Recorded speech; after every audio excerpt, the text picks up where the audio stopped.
14 horas. ZYI 775, Rádio Universitária Paulo Freire, AM 820 kHz, a rádio pública da UFPE.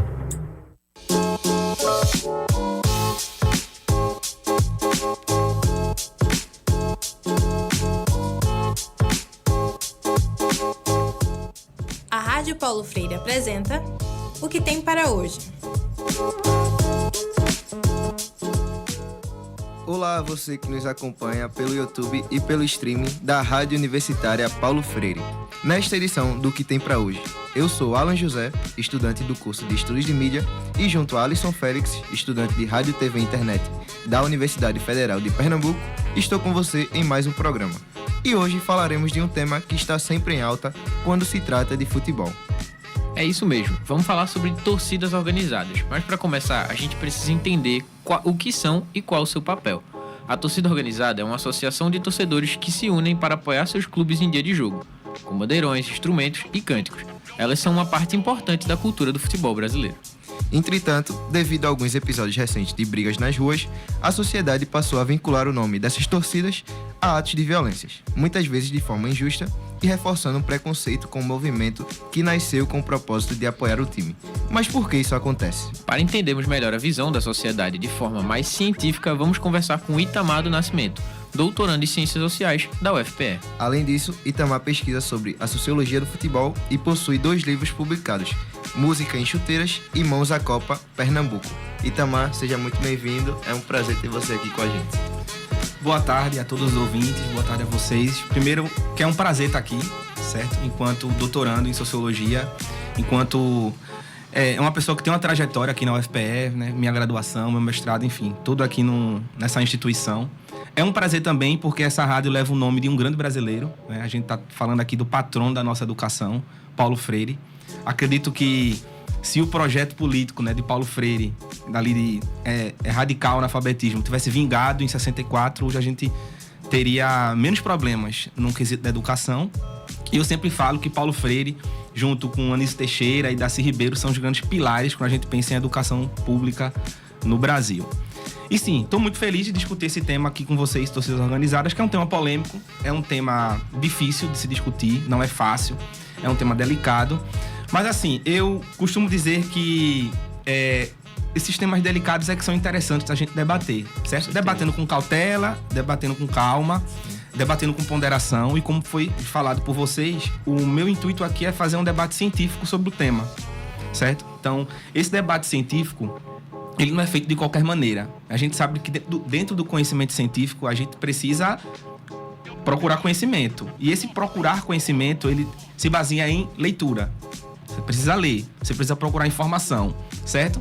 Então, hoje em dia a gente tem uma sociedade, acho que por conta desse avanço das redes sociais, né? Em que a leitura ela foi deixada um pouquinho de lado, né? E aí problemas complicados como a violência no futebol envolvendo as torcidas organizadas, muitas vezes faz com que a sociedade brasileira, a sociedade civil, procure soluções rápidas e fáceis, certo? Quando na verdade o problema é complexo. Certo? Então, só através da leitura, só através da busca do conhecimento que a gente vai conseguir entender o fenômeno, entender a complexidade do fenômeno e aí pensar possíveis soluções. Não existe uma fórmula. Já estou adiantando aqui para os ouvintes, para os telespectadores e para vocês aqui, que não existe uma fórmula, certo? Porque a violência no futebol, ela é algo amplo, geral, que acontece não só no Brasil, acontece em todos os países, inclusive na Europa, que muitas vezes a gente acha que não, mas sim, tem violência na Europa, certo? Envolvendo futebol. E a forma de lidar com essa violência, ela precisa ser diferente, porque a gente está tratando de contextos sociais, históricos, políticos, econômicos diferentes. Então, a solução que foi encontrada na Inglaterra, ou na Itália, ou em Portugal, não vai ser a mesma que vai dar certo aqui no Brasil, porque a gente tem uma outra sociedade, uma outra formação.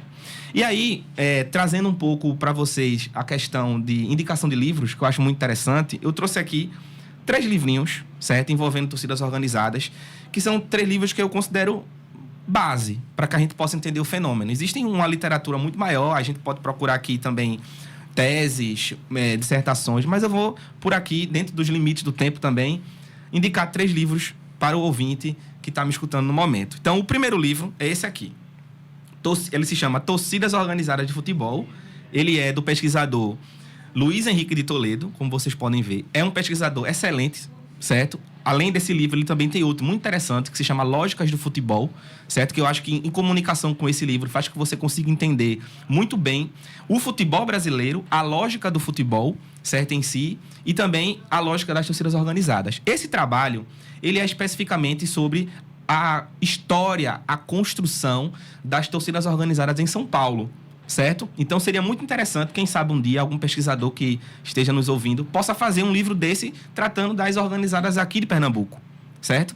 Então esse seria a primeira indicação. Daqui a pouco vou ler até um trechinho dele para que a gente possa também iniciar o debate, certo? Segundo livro. O segundo livro, ele é de um sociólogo lá do Rio de Janeiro, chamado Maurício Murad, que escreveu A Violência no Futebol. Está aqui para os ouvintes. É uma indicação extremamente interessante também, porque ele trata especificamente do problema envolvendo a violência no futebol e essa ligação da violência com as torcidas organizadas. E aí, vejam, o Maurício Murad, ele também, daqui a pouco vou ler também um pouquinho aqui, um trecho, né, do livro, que eu acho que o Maurício Murad, ele fala justamente o que eu disse no início da entrevista aqui com vocês, de que o problema é complexo e não adianta a gente pensar em soluções fáceis. Não existe uma solução fácil, não existe uma fórmula para lidar, para tratar, para sanar a violência no futebol, certo? Quem afirma isso está com um discurso superficial, não está entendendo a realidade, certo? E a terceira indicação, essa terceira indicação, ela não trata especificamente da situação brasileira, mas faz com que a gente também entenda o cenário internacional, para que a gente possa entender que violência no futebol não é algo específico do Brasil, que muita gente acha isso, né? Até com um discurso extremamente problemático, né? De achar que o povo brasileiro ele é inferior em comparação a outras sociedades como a europeia. Não, gente, na Europa também tem briga, certo? E aí tem o Bill Buford, Entre os Vândalos, certo? Que é um livro que fala sobre os hooligans na Inglaterra, certo? Ele é um jornalista que fez uma pesquisa de campo. Ele foi lá, no meio das torcidas inglesas, dos hooligans, e falou um pouco, né? Descreveu um pouco, analisou como é a lógica dessas torcidas. E aqui é bom lembrar que a lógica dos hooligans é diferente da lógica das torcidas organizadas no Brasil, certo? E aí a gente pode, durante a entrevista, eu posso até especificar um pouco sobre essas diferenças e também as possíveis semelhanças. Mas é interessante ler esse livro para que a gente possa entender que é um problema que vai muito além do Brasil, certo? Sim, com certeza. A gente... Muito bom essa tua explicação agora de início, né? A gente sabe que no Brasil o futebol, além de ser um jogo, é uma paixão que move multidões. Hoje em dia é comum ver as torcidas organizadas apoiando o time com muita energia, mas elas nem sempre existiram aqui no nosso país. Então, como é que foi o surgimento dessas torcidas organizadas aqui?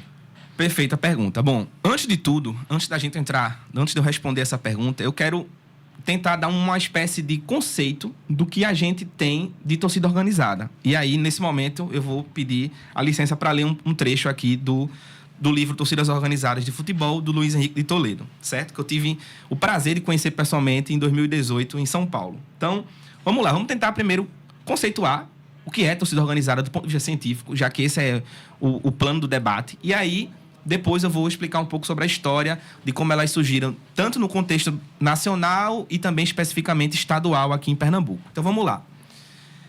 As torcidas organizadas, elas impõem limites, hierarquias, elas vestem-se de maneiras diferenciadas, elas criam padrões estéticos de como se torcer, gostos e comportamentos, que se traduzem em intervenções coletivas no meio urbano. Investem tempo, criam expectativas, mobilizam símbolos, expõem-se a conflitos. Para estes torcedores, o futebol constitui-se em entretenimento, interesse político, visibilidade entre seus pares e perante outros, festa, drama e sociabilidade. Para isso, concorrem uma série de práticas e disposições pelas quais, objetivamente, agem e percebem o mundo. Isso aí está na página 118 do livro, que, mostrando novamente, eu indico ao ouvinte. Então, vamos lá. Resumindo, o que é que o Luiz Henrique de Toledo está querendo dizer aqui? Ele está querendo dizer que torcida organizada nada mais é do que um estilo de vida. Quem é um membro de uma torcida organizada, ele não é um torcedor comum. Ele vive aquela torcida. Ele vive o dia a dia daquela torcida. Aquela torcida, ele não tem só um impacto, não tem só uma expressão meramente esportiva dentro do futebol. Eles têm intervenções até mesmo fora dos estádios. Impacto na vida pessoal da pessoa, né? Exatamente. Então, veja só. Muitas vezes a gente, quando fala de torcida organizada, vincula logo a violência no meio urbano, que existe. A gente não pode também aqui ser romântico e achar que não existe esse dado. Existe, e a gente pode até discutir isso com mais calma mais adiante.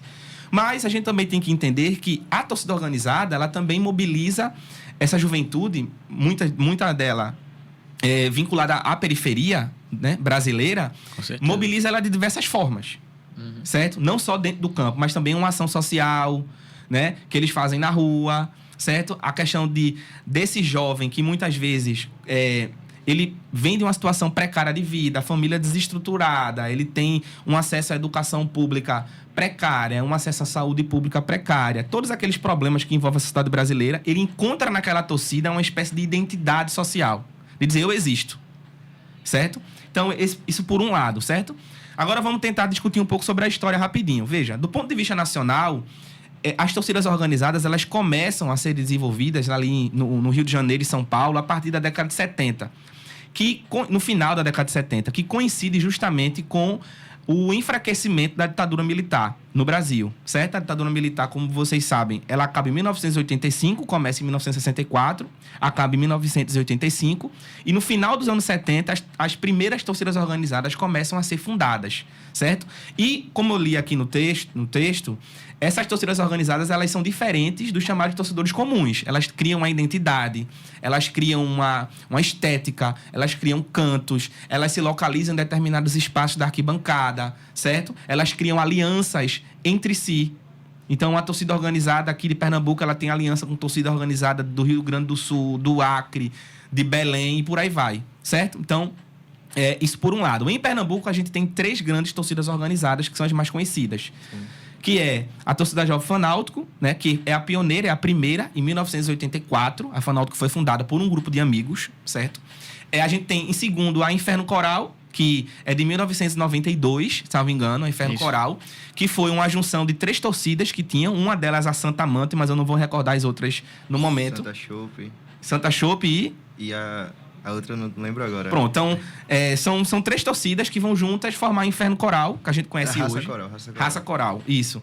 E a torcida Jovem do Esporte, que é a mais recente, ela é de 1995. Então vocês reparam que, por enquanto que nacionalmente as torcidas organizadas elas são fundadas a partir do fim dos anos 70, aqui em Pernambuco ela já foi fundada um pouco tardiamente. A primeira, a Fanáutico, né, ali no meio dos anos 80, e já nos anos 90, a Inferno Coral e a Jovem, certo? Essas 3 torcidas, elas mudaram muito o perfil dela, na sua fundação para os tempos de hoje. E aí a gente pode também, posso depois explicar um pouco mais sobre essa mudança, já que envolve muito a questão dos bailes funks aqui na cidade de Recife. E assim, tu citou essa questão de surgimento de símbolos, de identidade, cores, bandeiras. Pra tu, assim, como é que acontece essa criação de identidade visual de uma organizada? Veja só, o povo brasileiro ele é um povo muito criativo, né? A gente tem que dar tem esse dado importante, esse dado interessante. E aí, veja, normalmente, essas torcidas organizadas, elas são compostas, como eu já falei, por pessoas de baixa renda, periféricos. São jovens da periferia, certo? E esses jovens, eles vão criando esses símbolos, criando essas identidades como uma forma de se especificar dentro do espaço urbano e também dentro do espaço da arquibancada, certo? Então, vejam, por exemplo, aqui em Pernambuco a gente tem um fato extremamente interessante, né? Que muitas identidades criadas pelas torcidas organizadas têm até referências históricas. Então, por exemplo, em Pernambuco, a torcida Jovem do Esporte, ela tem uma identidade aberta à figura do Lampião, né? Inclusive, eles se denominam enquanto Bonde do Lampião, que é uma referência histórica, certo? E se você for analisar direitinho, o fenômeno das torcidas organizadas, eles se assemelham muito o fenômeno do cangaço, se a gente for analisar. São jovens, né? Socialmente excluídos, o cangaço lá na vida rural, as torcidas organizadas dentro do cenário urbano, certo? A diferença é que o do cangaço, né? O movimento do cangaço não tinha ali um foco no futebol, né? Era uma outra contextualização histórica, mas eu estou pensando do ponto de vista dos estratos sociais, né? Pessoas excluídas, tanto no ponto de vista rural quanto do ponto de vista urbano, que muitas vezes vão se expressar socialmente de forma contraditória. Então, se você for estudar o movimento do cangaço, ele foi um banditismo social? Foi. E aí fica aqui uma indicação do livro Bandidos, né, do grande historiador marxista Erich Hobsbawm, né, uma das referências dentro da história, que ele fala muito sobre isso, ele faz uma análise sobre o que é banditismo social e, inclusive, enquadra até o cangaço aqui no Brasil. É muito interessante que tu trouxe essa questão agora de que as torcidas organizadas vêm muito de pessoas com periferias e tu trouxe esse lance do simbolismo com o banditismo do passado. Tu acredita que as torcidas organizadas elas sofrem preconceito por causa da imagem que a sociedade tem delas? Sim, veja, é como eu falei, a gente não pode partir de uma concepção muito romântica da realidade também. É preciso um meio termo, certo? Com certeza. E aí, assim, antes de entrar nessa seara do meio termo, que é um meio termo que, na verdade, é uma abordagem científica, eu quero pedir novamente licença para ler novamente aqui um trechinho de um outro livro, certo? Porque eu acho interessante essa leitura, porque ela justamente serve para basear o meu comportamento aqui, enquanto pesquisador, certo? Então vamos lá. Deixa eu abrir aqui para que vocês possam analisar. O que é que vai dizer o Maurício Murad, esse grande especialista envolvendo a violência no futebol aqui no Brasil? Ele diz o seguinte, ó, na página 49 do livro, novamente indicando aqui para o ouvinte, violência no futebol. Então vamos lá. Sendo assim, não se pode generalizar, muito menos criminalizar, demonizar as torcidas como um todo. Mesmo quando falamos das torcidas organizadas. Aí ele continua na página seguinte, na página 50. Mas também não podemos banalizar a violência entre torcedores. Com certeza. E muito menos não podemos naturalizar. Olha aí, preste atenção agora. Temos de encontrar uma dialética, uma síntese analítica entre esses dois opostos. Nem a criminalização / demonização, nem a banalização / naturalização. Então vejam, sim, existe sim um estigma das torcidas organizadas, mas é um estigma que tem uma repercussão na prática. As torcidas organizadas também têm um lado violento, certo? E a gente precisa encarar isso com sobriedade, certo? Quando a gente pesquisa um tema, a gente não pode confundir o que a gente queria que fosse com o que é. Isso aí é um comportamento do que o cientista deve tomar. Eu queria que o fenômeno fosse desse jeito, mas o fenômeno ele não se apresenta desse jeito. Então, o futebol, na verdade, não só as torcidas organizadas, o próprio futebol, ele, no geral, futebol no geral e as torcidas organizadas em específico, eles carregam contradições. E são contradições que repetem dilemas históricos da sociedade brasileira. Então, vamos lá. A sociedade brasileira é uma sociedade violenta. Sim ou não? Sociedade violenta. Certeza. Se a gente for pegar hoje, tem gente hoje morrendo no campo, na vida rural, porque está lutando por terra. Certo? Estou falando de comunidades quilombolas, estou falando de comunidades indígenas, eu estou falando do trabalhador sem terra que está ali lutando. Então, existe uma luta no campo por terra, certo? E que também envolve preservação ambiental, em que pessoas morrem todos os dias. O Brasil também é um país extremamente violento no trânsito. Certo? É um dos países, do ponto de vista estatístico, que mais tem conflitos e mortes no trânsito, envolvendo o trânsito. Certo? Então, vejam, a gente é uma sociedade que, infelizmente, dentro do mundo político, existe o fator da corrupção. Certo? Que a gente não pode negar, né? A nossa classe política ela é uma classe podre nesse sentido. Certo? Então, vejam, corrupção, violência, certo? São contradições, são expressões negativas da sociedade brasileira que vão ser replicadas no futebol e vão ser replicadas nas torcidas organizadas. Porque tanto o futebol quanto as torcidas organizadas fazem parte da sociedade brasileira. Então, a gente não pode pensar que as torcidas organizadas elas são algo à parte, ou o futebol é algo à parte. Não, elas estão dentro da dinâmica social. Ao mesmo tempo, a gente tem pontos positivos dentro do futebol e das torcidas organizadas que também fazem parte do ponto positivo da sociedade brasileira no geral. Então, por exemplo, a gente tem uma sociedade extremamente criativa, a gente é uma sociedade alegre, que tem um movimento cultural muito forte. E esse movimento cultural, ele é repercutido no futebol, ele é repercutido nas torcidas organizadas. Então, entender essa dialética, entender esses dois polos, ele é interessante para que a gente não possa tomar uma posição não só de criminalização, de que criminalizar, acabar com as torcidas vai ser o resultado, e também não pode, por outro lado, cair no romantismo, de achar que essas torcidas não tem problemas, não tem desafios, não tem contradições. E assim, tu falou de um dos pontos positivos, né? Porque a gente sabe que sempre que tem alguma confusão entre torcida organizada, isso é muito falado, né, nas grandes mídias. Só que quando fazem ações sociais, não é comentado. Tanto que a Inferno postou que vai fazer uma ação social de Páscoa em Bibiribe, dia 4 de maio. E assim, por que tu acha que essa grande mídia não dá essa visibilidade para os lados positivos das torcidas organizadas? Veja só, isso é muito interessante a sua pergunta, porque ela faz a gente refletir, inclusive, sobre a própria historiografia. E aqui eu vou novamente fazer uma comparação com o cangaço. Existe uma historiografia no Brasil que considera o cangaço como um movimento só de bandidos. Eles praticavam atos fora da lei, praticavam. Era só isso? Não. A mesma coisa é o movimento das torcidas organizadas. A gente não pode também generalizar as torcidas organizadas. A gente está falando de um montante muito grande de pessoas, em que a gente tem algumas lideranças, que são os presidentes, e esses presidentes, a gente tem que deixar muito claro aqui, eles não têm controle sobre a torcida no geral. Eles não têm. Certo? Se a gente for na sede da Jovem, for na sede da Fanáutico, for na sede da Inferno Coral e pedir lá o número de registrados, de associados, é um número baixo. Bem baixo. E esse número, ele não condiz com o que está o número nas arquibancadas e nem um número que condiz com as brigas que estão na rua. Ou seja, existem muitos torcedores que vão para o estádio, que não são associados oficialmente a essas torcidas, mas que colocam aquela camisa e vão ali praticar atos de vandalismo. E isso ocorre. E veja, essas lideranças, elas não têm controle.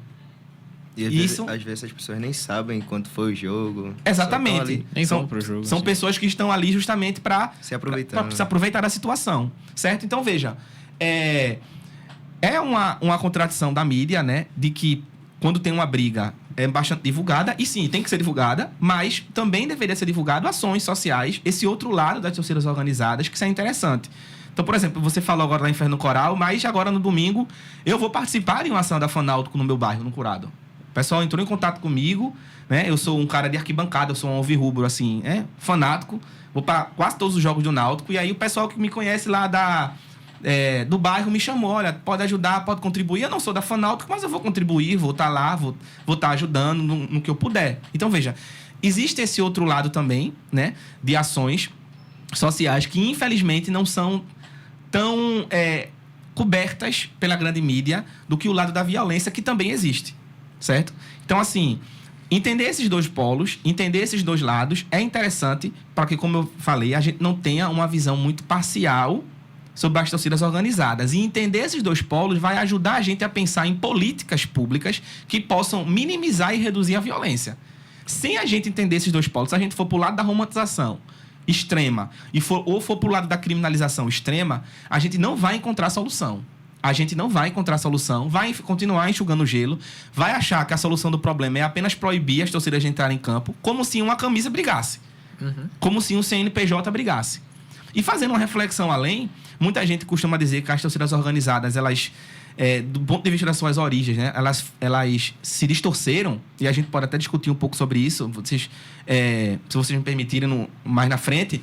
Mas veja, se a gente for excluir tudo da sociedade brasileira que faliu, que foi distorcida, a gente vai até mesmo que fazer uma crítica às nossas próprias instituições. Com certeza. Certo? Então, eu acho que não é por aí, não é encerrando o CNPJ, proibindo de entrar, porque isso é enxugar gelo. Isso é uma política populista, que quer agradar o sentimento que, sim, é um sentimento genuíno da sociedade civil. Pô, ninguém quer sair de casa e ver a Avenida Rua Real da Torre parada, como foi esse ano, por conta de briga entre Inferno Coral e Jovem. Ninguém quer. O carro de pessoas ali foram depedrados, sabe? Pessoas que nem estavam envolvidas no jogo. Sim, sim. Certo? Pessoas trabalhando. Exatamente. Inclusive, para você que está chegando agora, este é o programa que tem para hoje. Estamos conversando sobre a visão social das torcidas organizadas e estamos recebendo o Itamar do Nascimento, que é doutorando em Ciências Sociais pela UFPE e pesquisador da Sociologia de Futebol. Beleza. Rapidinho. Em março de 2024, um ataque da Mancha Verde, torcida do Palmeiras, contra um ônibus da Máfia Azul do Cruzeiro, deixou um morto e 20 feridos na rodovia Fernão Dias, em São Paulo. O ataque com bombas e coquetéis molotovs foi uma represália por uma briga anterior entre as torcidas em 2022 e também por conta de alianças que essas torcidas têm. De que forma essas alianças entre torcidas de diferentes estados acabam aumentando brigas até entre times que teoricamente nem seriam rivais? Exatamente, veja só. Tá aí uma excelente pergunta. O problema da violência no futebol, em que as torcidas organizadas elas são protagonistas, ela não foi ainda solucionado ou sequer minimizado, porque o poder público ele não se interessa em entender a lógica dessas torcidas. Se a gente parasse para estudar, e aí existem já pessoas que pesquisam sobre isso, mas infelizmente não são consultadas, não são procuradas para pensar em políticas públicas. Essas torcidas organizadas, elas têm uma lógica própria. Entender essas lógicas próprias é muito importante para que a gente possa pensar em políticas práticas. Então vamos lá. A gente tem uma visão de achar que só tem briga em dia de clássico. Sim. Então, Corinthians e Palmeiras, Sport Náutico, Santa Cruz e Sport. Mas não, por quê? Porque as torcidas organizadas, elas vão criando uma lógica em que elas fazem alianças nacionais entre elas, certo? E essas alianças muitas vezes fazem com que um jogo, como por exemplo, CSA e Náutico, a torcida do Náutico seja alvo de pedras da torcida do CSA. Mas quem tá ali não é só torcedor do CSA, é também Inferno Coral, que é aliado do CSA e que vai pro jogo. Com certeza. Então vejam, quando a polícia militar não sabe disso, não sabe dessa lógica, quando o poder público não sabe dessa lógica, ela não vai colocar um policiamento, um quantitativo de policiamento correto, condizente a um risco de conflito. Uhum. Então, o que é que acontece? Esse policiamento ele não é visto de forma correta nem em dia de clássicos, porque esse é um dado. A gente tem as duas maiores torcidas do estado, Sport e Santa Cruz, e quando tem clássico, o quantitativo de polícia é baixo para o tamanho dessas torcidas, certo? E eles não conseguem entender que até em jogos que não são clássicos também são potencialmente risco dessas torcidas se encontrarem. Outra coisa interessante é que a gente fica muito pensando na criminalização, que veja, a criminalização a curto prazo, ela é um dado que a gente pode até debater. Então, por exemplo, a gente já poderia ter criado leis específicas envolvendo a punição de torcedores organizados que estão na rua depredando patrimônio público, que estão na rua roubando pessoas, que estão na rua brigando. Isso já poderia ter feito como uma forma de punição do ponto de vista de curto prazo. Entretanto, a gente tem que pensar também do ponto de vista de prevenção. E esse ponto de vista de prevenção, a gente tem que estudar as alianças dessas torcidas, a gente tem que estudar a lógica dessas torcidas, como elas pensam, a gente tem que conversar com os diretores, porque esse pessoal não tem um controle sobre todo mundo. A gente tem que pensar em rotas para que essas torcidas não se cruzem, como aconteceu com essa briga desse ano aqui entre Sport e Santa Cruz, essa briga entre Inferno Coral e Jovem. Foi uma briga em que dentro do percurso colocaram as duas torcidas para se cruzarem. Isso aí tava o quê? Né? Foi uma chacina planejada, certo? Já tava copiado, né? Tava desenhado que aquilo ali iria acontecer. Então, por exemplo, a gente tem aqui em Pernambuco, pensando a nível estadual, grandes avenidas, grandes integrações, que todo mundo sabe que tem conflito em dia de clássico, em dia de jogo. Estação do Barro, Joana Bezerra, Avenida Norte, Pelópidas, a Abidia de Cavalho. São grandes avenidas. Às vezes foge um pouco, né? Porque, por exemplo, a gente já viu em clássicos que ocorreram na Arena de Pernambuco, a gente ter briga na Avenida Pé 15. Exatamente. Completamente o contrário, seria outra. Exatamente. Outro lado Até da clássico cidade. na pandemia teve briga. Exatamente. Sem torcida. Exatamente. Então vejam, esse poder público ele não tem interesse em entender a dinâmica dessas torcidas e como elas se movimentam dentro do espaço urbano. Então a gente vai ter um policiamento muito concentrado no estádio, quando na verdade as brigas elas são muitas vezes fora dos estádios, bem distante, em grandes avenidas, em grandes integrações. Normalmente, né? Assim, é difícil a gente ver de fato brigas entre torcidas organizadas na área do estádio ali. Eu falo isso porque sou uma pessoa que também convive dentro de estádios, vindo a jogos e assim, fui em muitos clássicos e dificilmente vi brigas ali, sabe? Ao redor do estádio. A gente não acompanha isso. É muito Geralmente, comum. 20, 30 km do estádio. Exatamente. E aí vem a pergunta, por que a gente tem menos briga próximo dos estádios? A resposta é simples, porque tem policiamento. Exatamente. A logística Porque é tem feita uma só pro logística. estádio. Agora, para esse torcedor chegar no estádio, ele precisa passar por avenidas, por integrações, ele precisa pegar transporte público. E aí, entender essa dinâmica urbana é que falta para que a gente possa pensar em políticas a médio prazo. Outra coisa, a longo prazo, aliás, a gente não vai resolver o problema das torcidas organizadas de forma fácil. Porque, vejam só, qual é o perfil social desses torcedores organizados? Como eu já falei, são jovens e assim, de periferia, como eu já falei, historicamente excluídos. Então, a gente só vai conseguir, de fato, a longo prazo, veja, a curto prazo, punição. Foi pego, tem que ter leis específicas, certo? A médio prazo, planejamento. Sentar com as lideranças, ver a questão das vias urbanas, policiamento nessas principais avenidas, policiamento também em grandes integrações. Tentar fazer com que essas lideranças sejam amigas do poder público. E assim, Porque eles não conseguem controlar, como eu já falei para vocês. Certo? E a longo prazo, gente, a gente só consegue acabar com isso, né? Acabar, pelo menos, quando eu falo minimizar essa violência, quando o poder público chegar na periferia. Quando a gente tiver uma escola de qualidade, quando a gente tiver uma saúde de qualidade, para que esse jovem ele não precise enxergar na torcida um espaço de reprodução da violência, que é uma violência cotidiana que ele tem dentro de casa, que ele tem na relação dele com a polícia, que é uma relação de violência cotidiana o dia todo. Então, se esse jovem ele é tratado de forma violenta em toda a sua vida cotidiana, ele também vai ser violento no futebol quando ele se expressar. falando sobre essa relação da polícia com violência, né? Em alguns jogos, principalmente aqui em Pernambuco, a gente vê uma ação truculenta da polícia, né? De não saber lidar com torcedores, inclusive tendo relatos de spray de pimenta, uso de bala de borracha, crianças, famílias. E assim, isso acaba gerando muita insegurança, muito medo das pessoas que estão ali. E aí, tu considera que há um despreparo ou há uma falta de treinamento desse policiamento em grandes eventos assim? De fato, nessa briga que teve esse ano na Rua Real da Torre, acho que, salvo engano, a Polícia Civil assumiu o erro, né? Assumiu que as rotas ali, elas foram feitas de forma errada, certo? Então, veja só, a polícia aqui, ela tem uma visão, como eu já falei, de ficar próximas ao estádio, o comando da polícia, ou seja, não tem policiamento ao redor, nas grandes avenidas, certo? E a ação dela com os torcedores, muitas vezes é uma ação, como foi falado, uma ação truculenta, uma ação violenta. E veja só, a sociedade brasileira ela é violenta no geral. A polícia também tem suas contradições, porque vejam só, não é só as torcidas organizadas que têm suas contradições e excessos, a própria polícia também. Porque muitas vezes, quando esse spray de pimenta ele é jogado na fila do torcedor que está entrando no estádio, não é só o torcedor organizado violento que recebe aquele spray de pimenta. É o torcedor comum, que leva seu filho, que leva sua filha, certo? Então, assim, a gente também tem que pensar que, da mesma forma que as torcidas organizadas, elas se expressam violentamente de forma desnecessária na sociedade, a polícia militar também se expressa, certo? E que ela deveria ser aquele poder público ali que deveria nos ajudar, nos auxiliar.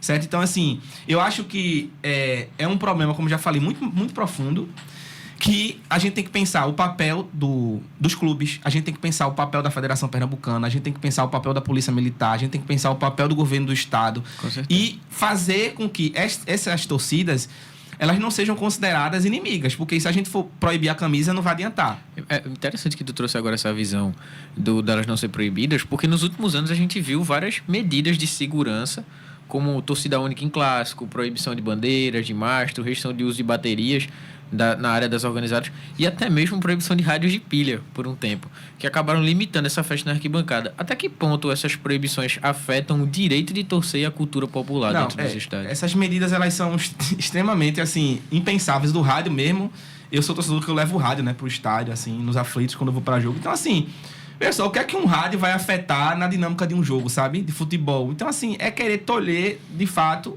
a forma de torcer, que é algo que foi bastante introduzido no Brasil, principalmente depois do processo da Copa do Mundo, né? Que se criou o processo de arenização, de elitização do futebol, em que se começou a pensar um torcedor ideal. Então, esse torcedor ideal, ele já começa a ser inserido no valor dos ingressos, né? Que cada vez só aumentam. Sim. Certo? Então, se exclui muito a população pobre que nos anos 90, no início dos anos 2000, lotava os estádios no Brasil e aqui em Pernambuco. Exatamente. Então, assim, são medidas que não ajudam em nada, não contribuem em nada, certo? Mas a gente, como eu já falei, a gente tem que pensar em curto, médio e longo prazo. Certo? Eu acho que ter esse pensamento de curto, médio e longo prazo, trazer especialistas sobre o tema para o debate, conversar com essas torcidas. Veja só, sem um diálogo com essas torcidas, a gente não vai conseguir resolver o problema. A gente vai cancelar o CNPJ, eles vão criar outros. Não vai adiantar. Na tua visão, o que pode ser feito para resgatar a confiança do torcedor comum e devolver essa festa para a arquibancada? Veja só, essa é uma pergunta extremamente difícil, né? Porque, veja, assim como o preço dos ingressos, a questão da violência também é um fato, um dado que afastou muita gente dos estádios, a nível nacional e a nível estadual. Veja, eu não tenho uma resposta pronta, como eu já falei, né? Eu não tenho um padrão, uma fórmula para se resolver isso. Eu acho que enquanto a gente tiver medidas de cunho populista, certo? Que só serve para cancelar o CNPJ, proibir camisa, a gente não vai caminhar. A gente vai continuar tendo violência, a gente vai continuar tendo pessoas se afastando dos estádios, a gente vai continuar que esse círculo da violência que existe na sociedade brasileira como um todo se reproduz ainda no futebol e dentro das torcidas organizadas. Então, assim, é como eu já falei aqui, é um problema que envolve vários atores, certo? E que muitos desses atores, eles não estão cumprindo o seu papel de protagonismo, como, por exemplo, o governo do estado, como, por exemplo, a Federação Pernambucana, como, por exemplo, a Polícia Militar, certo? Então, sem o diálogo dessas instituições, sem um plano realmente nacional, e aí a gente pode envolver inclusive o governo federal nesse debate, sem um plano nacional de entender a dinâmica dessas torcidas e trabalhar na questão da repressão a curto prazo e planejamento a médio e longo prazo, a gente não vai conseguir resolver, a gente vai continuar afastando torcedores comuns dos nossos estádios, certo? E esse problema vai continuar se perpetuando dentro da sociedade brasileira. E assim, só para finalizar nossa entrevista, a gente vê que muitas rivalidades esportivas de algumas torcidas organizadas que também se envolvem em questões políticas, ideológicas, como é o caso da Gaviões da Fiel, né, que é uma torcida muito ligada à esquerda. E assim, como isso é recebido pelos próprios torcedores e pela sociedade? Veja só, aqui no Brasil a gente tem uma diferença, né, em comparação com a Europa, em que as torcidas organizadas elas não têm um perfil tão político.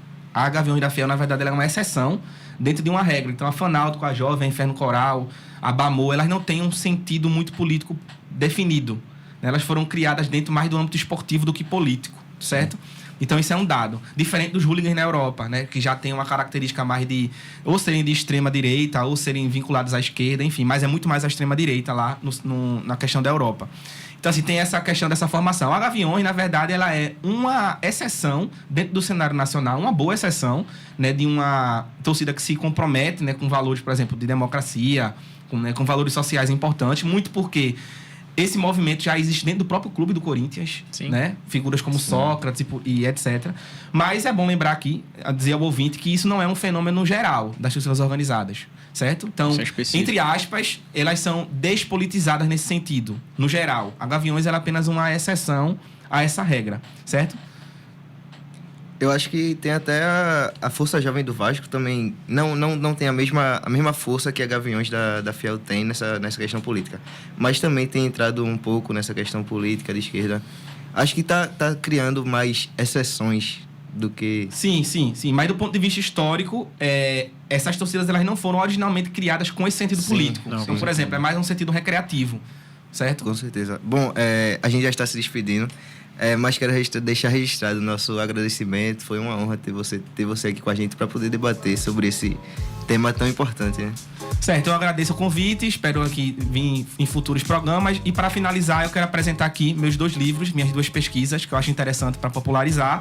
O primeiro é sobre Pernambuco, tá aqui o livrinho Mãos à Copa Pernambuco. Ela foi resultado da minha dissertação de mestrado, em que faço uma análise da Arena de Pernambuco, esse grande elefante branco que afeta ainda hoje os cofres públicos, né? E, por fim, Música em Chuteiras, o meu livro, resultado da minha pesquisa do TCC, que eu construí junto com um grande pesquisador aqui de Pernambuco, Túlio Velho Barreto, certo? Em que eu faço uma análise aí da questão entre identidade nacional e futebol. Agradeço e até uma próxima. Isso, hoje tivemos uma conversa sobre a visão social das torcidas organizadas. Recebemos Itamar do Nascimento, doutorando em Ciências Sociais pela UFPE e pesquisador da Sociologia do Futebol. A gente vai para um rápido intervalo e voltamos já já com mais O Que Tem Pra Hoje.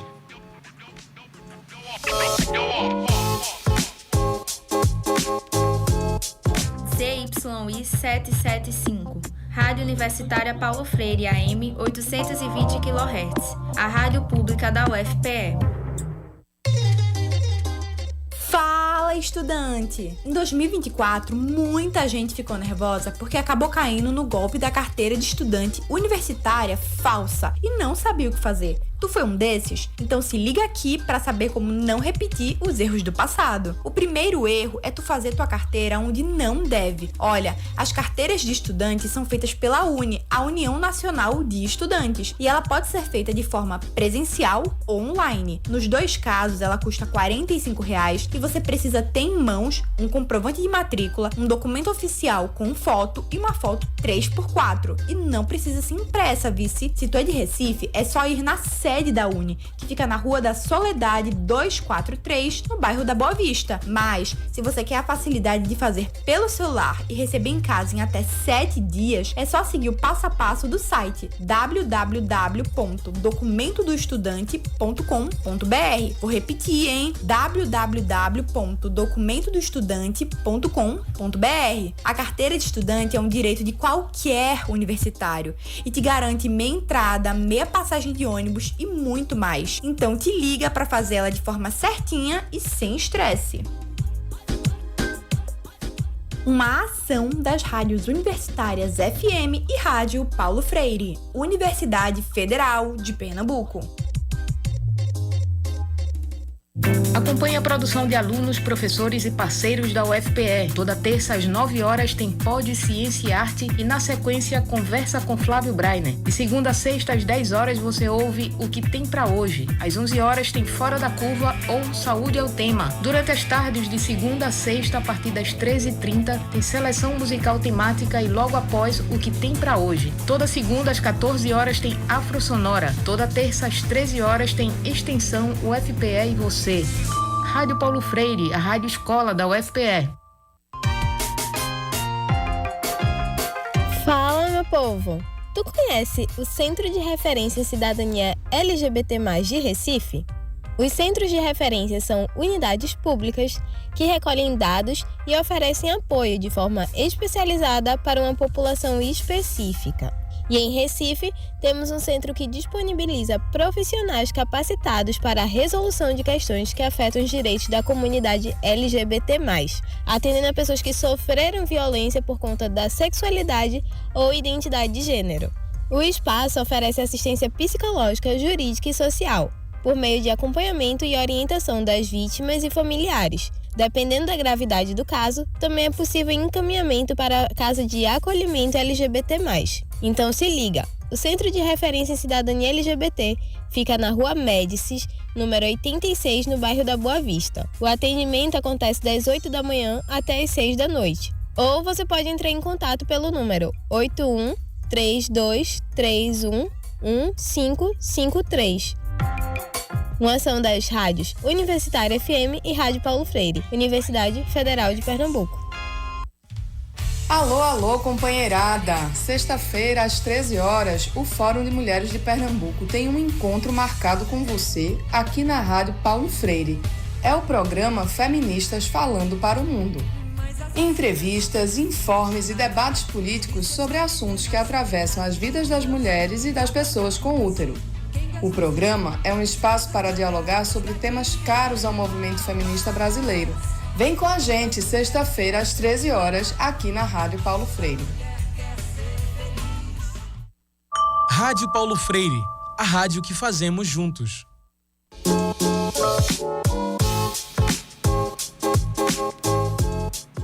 Voltamos com mais O que tem pra hoje, pelas ondas da Rádio Universitária Paulo Freire. Eu sou Alan José, do curso de Estudos de Mídia, e junto a Alisson Félix, de Rádio, TV e Internet, da Universidade Federal de Pernambuco, comandamos esta edição. Vamos ouvir agora uma reportagem sobre o Planet Hemp, uma banda brasileira que ficou famosa não só pela mistura de ritmos, mas também pelo discurso e denúncias. Acompanhe. Conhecidos como os maconheiros mais famosos do Brasil, a banda Planet Hemp celebrou 30 anos de atividade em 2023. E em 2025, o álbum de estreia do grupo, intitulado Usuário, também completa 3 décadas de história. A banda se destacou ainda no início dos anos 90 por ter uma identidade própria, um som que misturava rap, hop, hardcore e raga. Para o doutor em música e especialista em etnomusicologia, José Guilherme Allen, o Planet Hemp é um filho direto da cena underground carioca, que vivia uma transição dos anos 80 para os anos 90. O que acontece ali nesse momento, no momento ali do que o Planet Hemp surge, né? O Planet Hemp ele faz parte de um cenário underground carioca e brasileiro, que foi um cenário muito rico, né? O underground sempre existiu, sempre teve banda underground, sempre teve artista underground, né? E o Brasil sempre teve cenas musicais muito ricas, né? E o Rio de Janeiro, naturalmente, por ser uma cidade meio eixo, né, cultural, nesse sentido econômico também. Mas o que acontece? No começo dos anos 90, a gente tem um fenômeno internacional que faz com que as pessoas voltem os seus olhos para as cenas alternativas dos seus próprios lugares, né? Que é aquele cenário... Você tem muita coisa acontecendo, mas, digamos assim, o fato exemplar desse momento é aquele estouro do Nirvana, né? Que era uma banda que ninguém conhecia e do dia para a noite lançou uma música que estourou. E aí as pessoas meio que, entre muitas aspas, descobriram que existiam bandas alternativas em todos os lugares do planeta, né? E aqui no Brasil a gente sentiu isso, né? Assim, foi uma coisa meio... A gente já tinha a banda, já tocava, já tinha... Mas ninguém queria nem saber o que acontecia. De repente virou uma coisa interessante. O Planet Hemp não ficou famoso só pela mistura de ritmos, mas também pelo seu discurso. Em plena década de 90, defender abertamente a legalização da maconha, denunciar violências policiais e falar das insatisfações com a cidade era um ato de coragem e também de risco. Não à toa, a banda foi vítima de censura com o clipe da música Legalize Já. Mas nada parou a banda. O álbum Usuário virou um clássico, conquistou um disco de ouro e se tornou um grito cultural. Todo mundo que tinha qualquer simpatia pelo tema, né, virou público do Planet Hemp, né? Então, porque era uma coisa que, assim, isso é um dado social. As pessoas fumam maconha, as pessoas usam produtos, né, de maconha, de cannabis. Então, assim, que fica tapando só com a peneira, né? Assim, a discussão não é essa. As pessoas usam, vão continuar usando e não adianta tentar proibir. Mas o Planet Hemp trouxe esse tema para discussão, né? E eu acho que tanto o tamanho que a banda tomou quanto a repercussão que a banda teve, em parte, claro que muito se deve ao próprio talento da banda e a figuras, né? Mas pelo fato disso, do pessoal trazer a discussão para a pauta e isso causar uma polvorosa, né? Então, você vê, a gente ainda hoje, 30 anos depois, a gente ainda está discutindo essa questão. Após 30 anos, o Planet Hemp continua vivo, ativo e resistente. Em 2022, o disco Jardineiro saiu do forno, encerrando um jejum de 22 anos sem um álbum inédito. O resultado? 2 Grammys latinos e um marco na história da banda que nunca teve medo de falar o que pensa. Rádio Paulo Freire, a rádio escola da UFPE. Você acabou de ouvir uma reportagem sobre a banda Planet Hemp. Agora vamos para um breve giro de notícias. O Programa para o Bem-Estar e Saúde Mental, mais conhecido como ProBem do CAC, segue com a promoção de ações voltadas ao emocional. Dessa vez não é diferente. O ProBem está com inscrições abertas para o primeiro encontro de arquitetura e bem-estar com a temática Mentes em Construção. A integrante do ProBem e da comissão organizadora, Alexandra, fez uma explicação sobre o que motivou o tema. Acompanhe.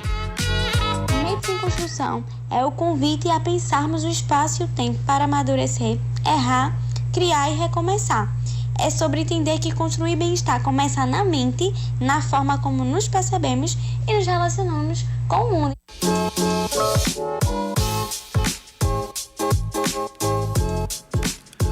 O evento vai acontecer neste dia 8 de maio no Centro de Artes e Comunicação, mais especificamente no auditório Edivaldo Coutinho, com início às 8 horas da manhã e última programação agendada para as 11 horas. O cronograma do evento vai ser diverso. Momento musical com grupo de choro, mesa redonda, palestras com docentes do campus e uma oficina sobre a arquitetura das emoções para mostrar na prática a influência do lugar que habitamos e como essas estruturas impactam a forma que nos sentimos. Vão compor a agenda do primeiro encontro de arquitetura e bem-estar. A extensionista, também integrante da comissão organizadora da palestra, Maria Eduarda, fala diretamente como você, o ouvinte, sobre os benefícios de participar da palestra. Acompanhe. A vocês, ouvintes, que participar das atividades do nosso evento é uma oportunidade única para refletir como o ambiente em que vivemos e estudamos afeta diretamente o nosso bem-estar físico, emocional e mental. Com isso, buscamos, durante a palestra, que os participantes possam ampliar seus conhecimentos sobre arquitetura, espaço e saúde, além de trocar experiências e se inspirar com novas ideias, pois é um momento de aprendizado, escuta e cuidado coletivo. E tudo isso pensado especialmente para quem vive o dia a dia na universidade. Com isso, esperamos todos vocês lá para construir juntos um ambiente mais acolhedor e saudável. Vai ser um momento muito especial e a sua presença vai fazer a diferença. Achou interessante? Então corre, porque as vagas são limitadas e podem ser feitas até o dia 6 de maio pelo formulário disponível na bio do Instagram do projeto, @probemdocac. Repetindo, @probemdocac. E olha, tem certificado de participação.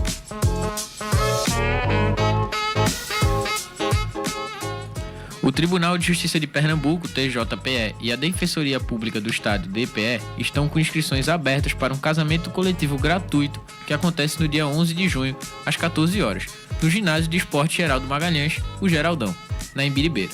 A cerimônia acontece um dia antes do Dia dos Namorados. As inscrições devem ser feitas na Defensoria Pública, no 9º andar da Avenida Manuel Borba, no bairro da Boa Vista, das 9 às 15 horas. Os documentos necessários são identidade ou carteira de habilitação, CPF, comprovante de residência do Recife e certidão de nascimento.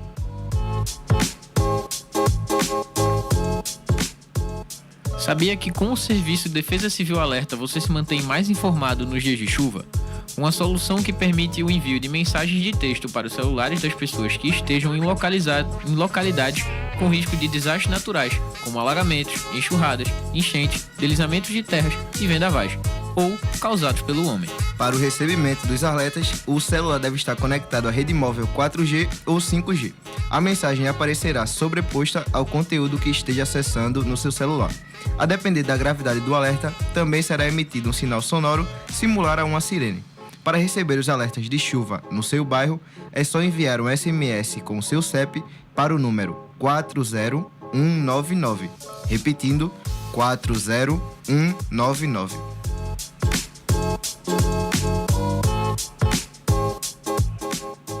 Esta edição do Que Tem Pra Hoje foi apresentada por mim, Alisson Félix, estudante de Rádio, TV e Internet, e Alan José, estudante do curso de Estudos de Mídia da UFPE, sob supervisão do técnico da Rádio Paulo Freire, Rafael de Queiroz. Na operação de áudio, Nicole Guimarães, e na operação de streaming do YouTube, Maíse Giovana. Um abraço especial para você que ficou até o finalzinho do programa com a gente e até o próximo O Que Tem Pra Hoje.